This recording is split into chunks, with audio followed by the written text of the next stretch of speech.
It doesn't do me any good if I don't know what I'm reacting to.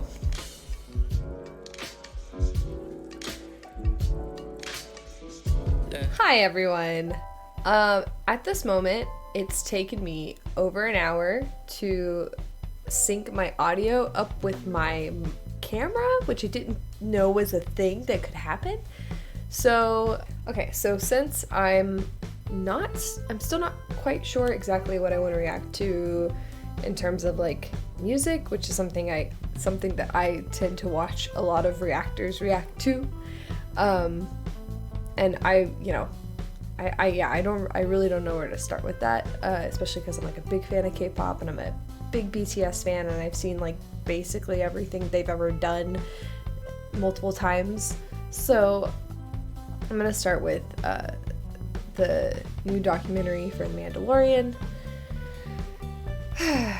So I've been putting this one off because I don't want it to change the way that I feel about The Mandalorian, and I have very like intense feelings about I have very intense feelings about this show, and I don't want any kind of like documentary type thing to like sour those feelings. But you know what? Let's pull the curtain back on this one because I need to watch it anyway. So.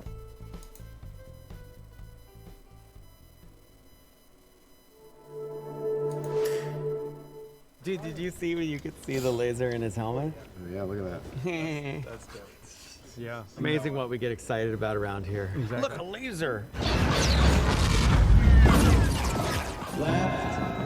One thing that unifies us is we all love Star Wars, right? That was the prerequisite. Yeah. But other than that, I don't know that we all have anything else in common as far as how we came into directing. They all had different perspectives of the same vision, and it was wonderful to be able to execute that. Yeah, there's something about diversity in storytelling that like shines in this show, I think, a lot. Every episode feels very different, but yet it all feels very consistent. And that's what diversity does in storytelling with something as mythical as Mandalorian. We were kind of like this Dirty Dozen, Magnificent Seven type of crew that he wanted to put together to help tell these stories, and wanted the different voices and personalities each of the filmmakers were bringing to the table, and wanted to accentuate that and bring that to the world of Star Wars. Things are difficult, so he helps steer what I'm doing, and it's, I see, a continuation of my education. Yeah, they both John and Dave have things that the other does not have. And we saw that a lot. Like I covered that. MC and I have covered that on What the Force podcast a lot. But Dave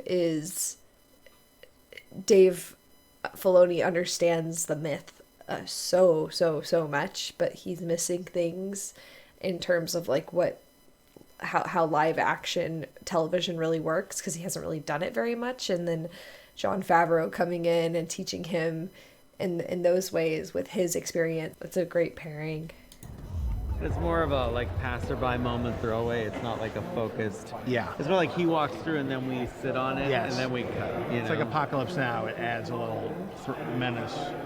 It also gives some It's backstory. like when 3PO's head gets blasted and they all walk by and in Empire and they pan over to it and they don't see it. No, I don't remember that. It's a deep cut for me. Oh my god, it's like everything has meaning all of a sudden. Like it's as if every little detail has like a purpose for being there. Like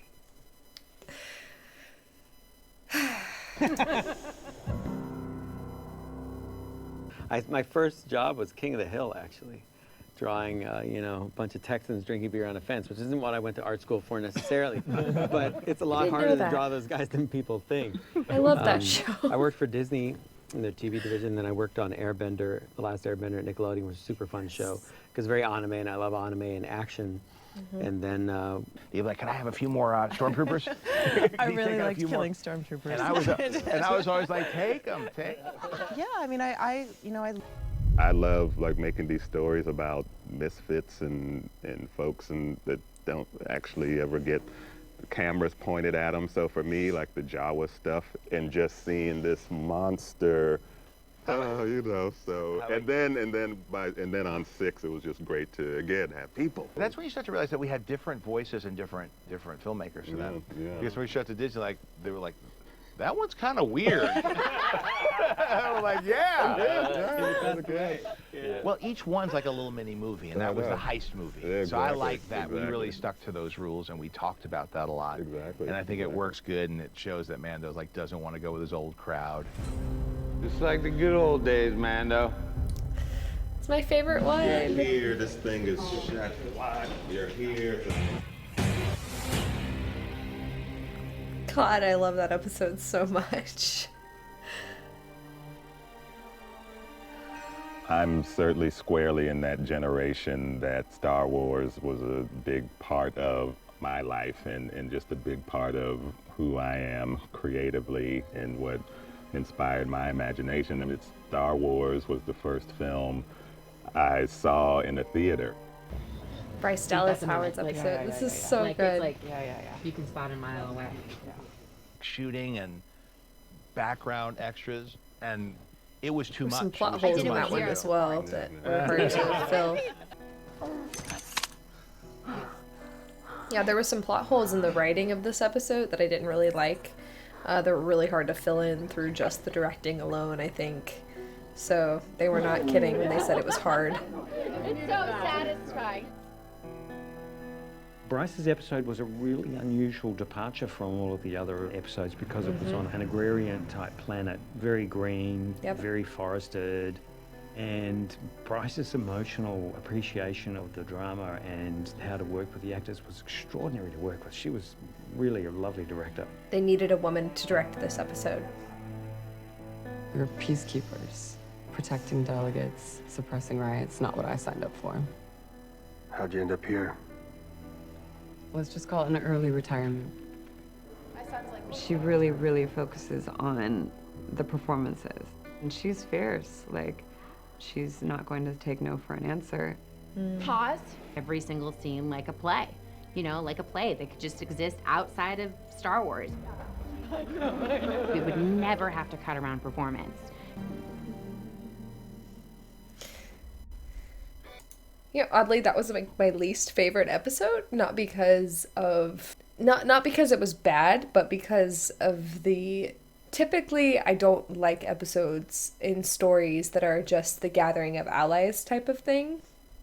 I like the introduction of new characters like Cara Dune, but there was this lingering understanding that I had watching the episode where I knew that this idea of sanctuary, which is the title of the episode, that it could not last. So knowing that Mando was going to be there temporarily was kind of like it just didn't hold my attention as I think other episodes did.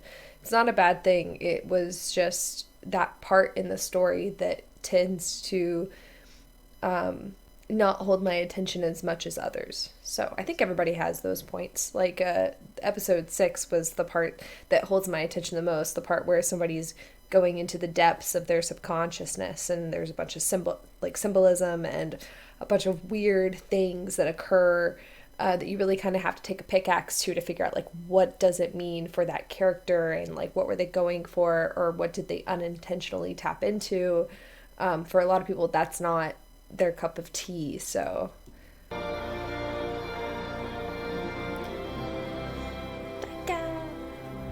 I didn't start directing anything film. Well, I found it very difficult hanging out with the other directors. They're very arrogant. Bryce is, I wouldn't say like I'm a hardcore fan. And I found the whole production to be amateur. No one knew what they were doing. The quality of the filmmaking, the quality of the sets was just abysmal. I was quite frankly embarrassed to be involved.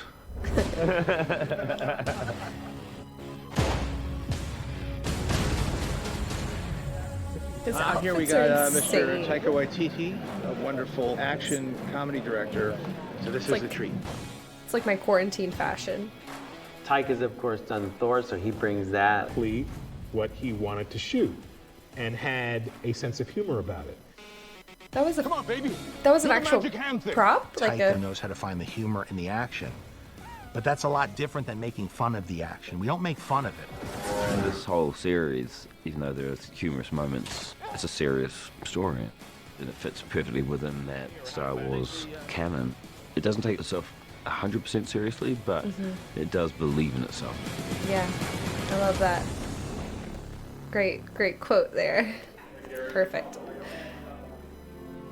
It was a really different experience to sort of get to work with other directors in creating a show. You know, and we could also bounce ideas off of each other too, to say like, you know, what do you think of this? Or does this make sense?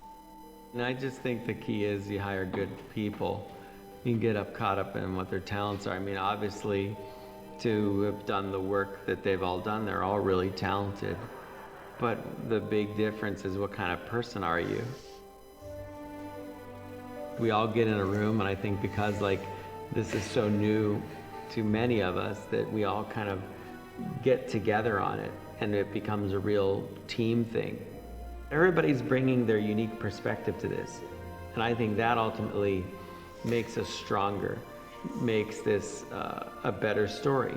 They all ask questions about the scripts, and John and I are like, ooh, we didn't see that. But then we're willing to fix it, and we find new ways to do things. I don't know, it almost is like a Star Wars school. His face. I like hiring smart people. To me, if you have smart people who are curious and creative, but if they're inspired and they're sharp, they'll be able to learn. And really directing, what you're learning is you have to learn every day. You have to, because you're presented with a new set of circumstances and you have to adapt to that thing. If you stick to the playbook, you're not going to succeed, you know? And that's different from writing or animation, where opportunities present themselves, but at a much lower rate. The opportunities are hitting you constantly, or they might not seem like opportunities, they might seem like challenges, but really somebody who's creative and who's smart will not be afraid to kind of jump out of the plane before the parachute comes out after you. And so everybody here are creatively brave. That's really the unifying thing, because you all have different levels of experience, different backgrounds, different genres or media that you come from, but everybody, I think there is something, I think that's why everybody kind of clicks so well together.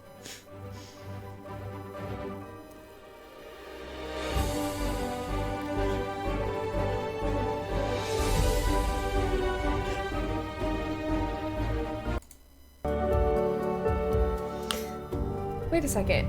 So they have been talking about the episodes sort of in order so far, if I'm guessing this correctly. I'm not entirely sure. They talked about the Mandalorian, the Child, the Sin, because of Deborah Chow, Sanctuary because of Dallas Howard. They didn't talk about the Gunslinger. And, like, does anybody know, like, my conspiracy about how the Gunslinger is, like, actually written by George Lucas, or, like, ghost written or ghost directed by him? Actually, this was MC from What the Force podcast. She came up with this theory a long time ago, and I kind of, like, came onto the curtails of it, and I was like, yes, absolutely, 100% yes. And I'm totally sold on it. But they're not talking about it, which actually gives me more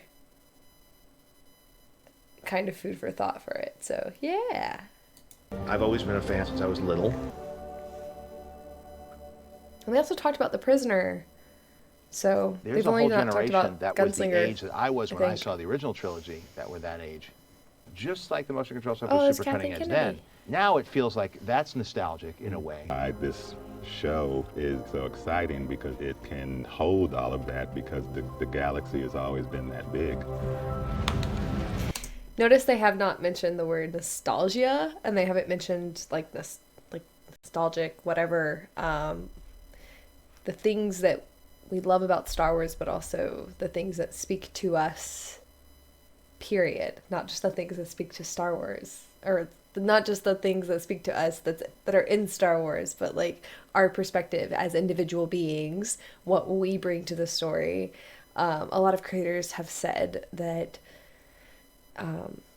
they're trying to be true to Star Wars, and they're trying to represent what Star Wars is, and they're holding this, like, what is Star Wars on this like mantle, but I don't see that with them so much. They're saying that it's about what they bring. That's what they hold up on that mantle. That is what is special. It's what you bring to the table. And there are parameters that the story has. There are limits that the story has because of where it's been and, you know, maybe where it's going, but like what you can bring to it, like that is the most important thing by far.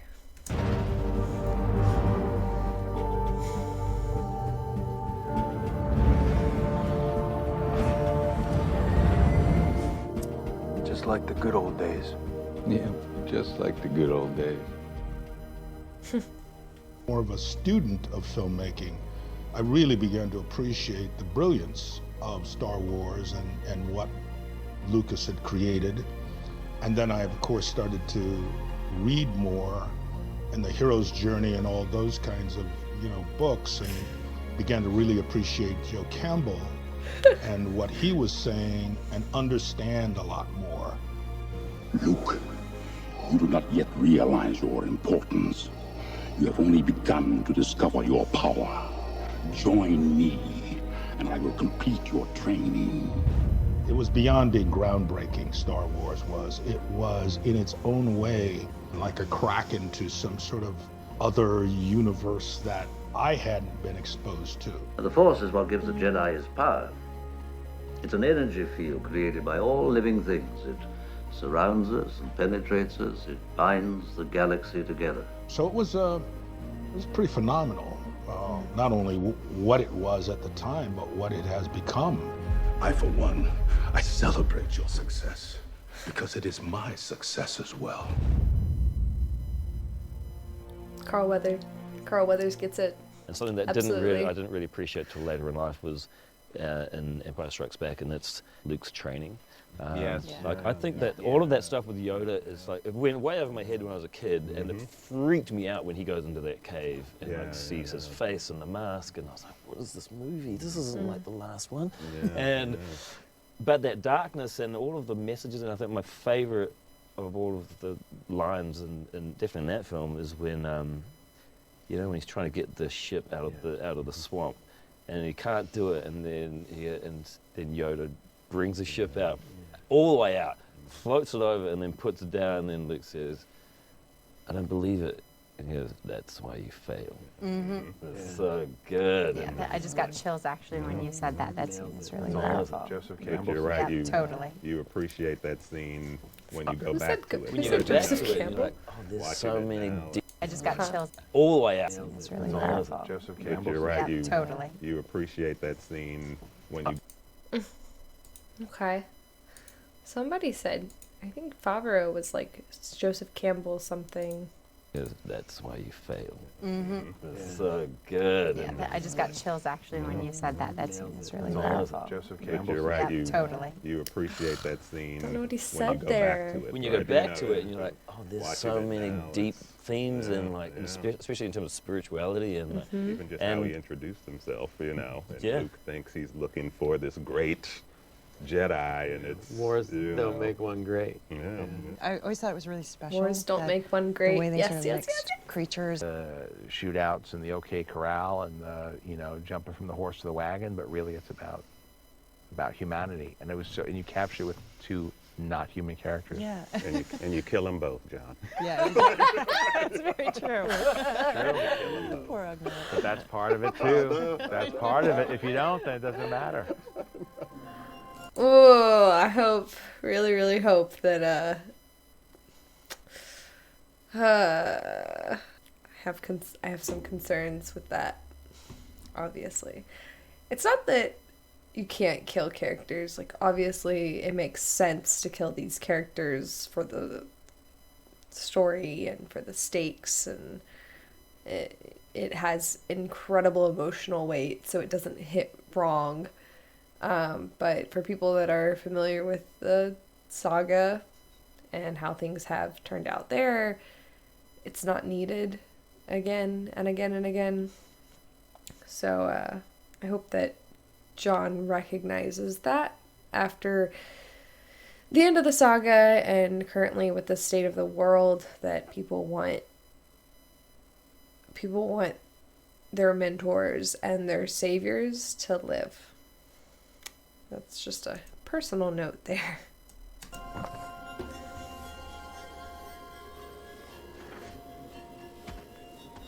The death of the mentor does hit right. An extension of what mythology is, which is you're telling stories to the generation that's coming of age to teach them the lessons of life through entertainment. You know, in our culture, it's through movies. You do it through movies.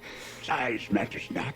I guess inside of all of us, there's that hero that's on that journey and in search of, and the connection to father and to the father at large, the greater father, you know, the connection to all that is and how we access that and how we utilize that and ultimately how that informs us and how we continue our journey as a result of that information. And sometimes how we fight against it. And that very fight is the thing that creates a kind of conflict in us that doesn't allow us to continue the journey. Wow, Carl Weathers. I'm impressed. The Emperor has already won. Ah. You were our only hope. It's kind of remarkable that a creative force has the foresight and the understanding of something that I didn't quite get, you know, when I was in my early 20s.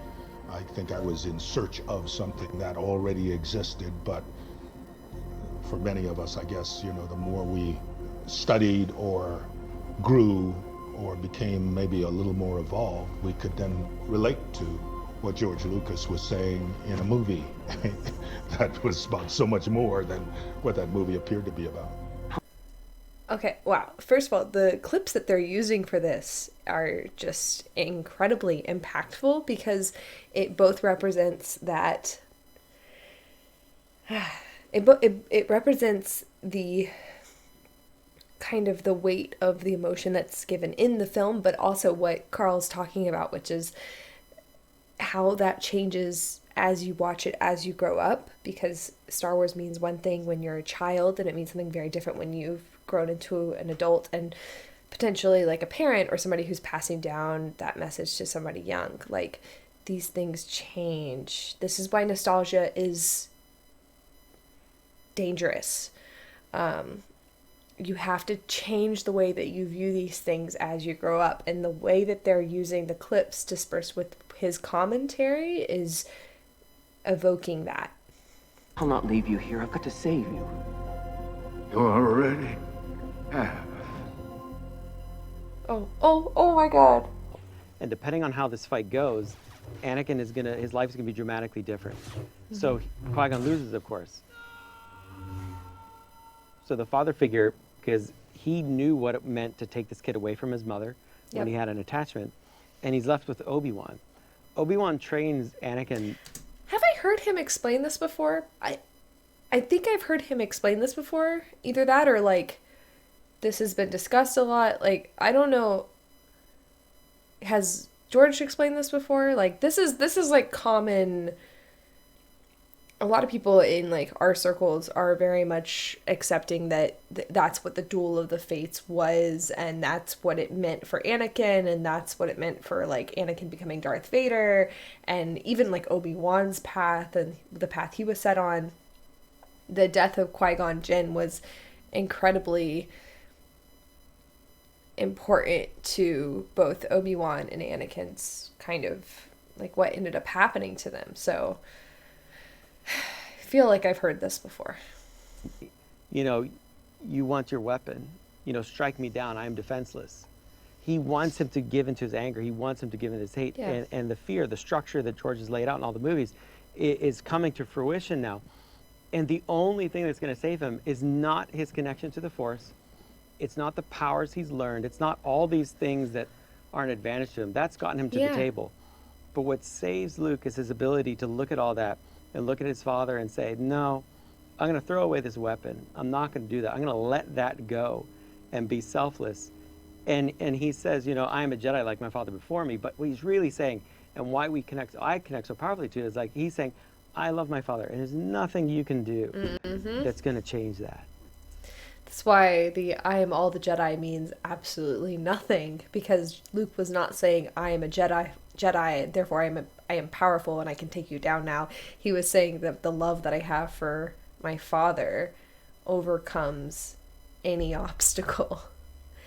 That is the most powerful force in the universe. In Star Wars, that is it. I am so salty right now. I am not even going to go into it. And the Emperor can't understand that connection. Why wouldn't you take some after the power of the galaxy?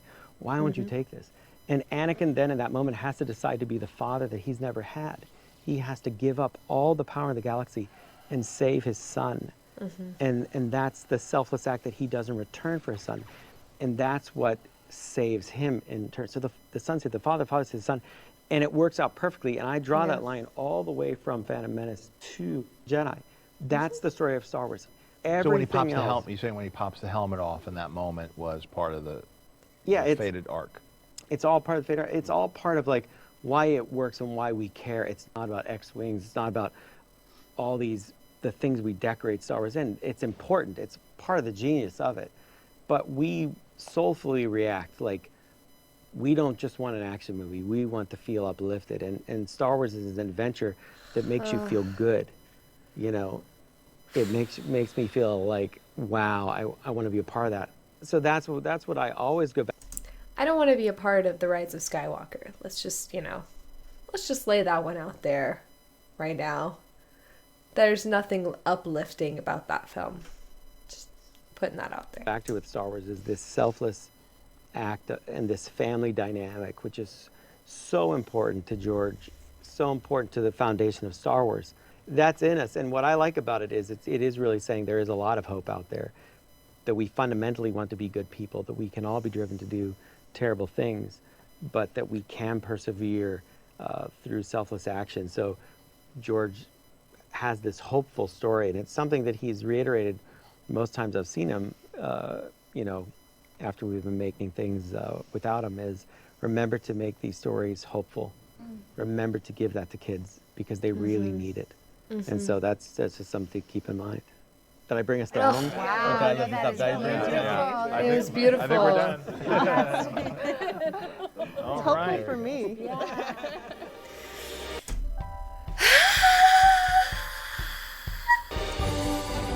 I want to scream. Holy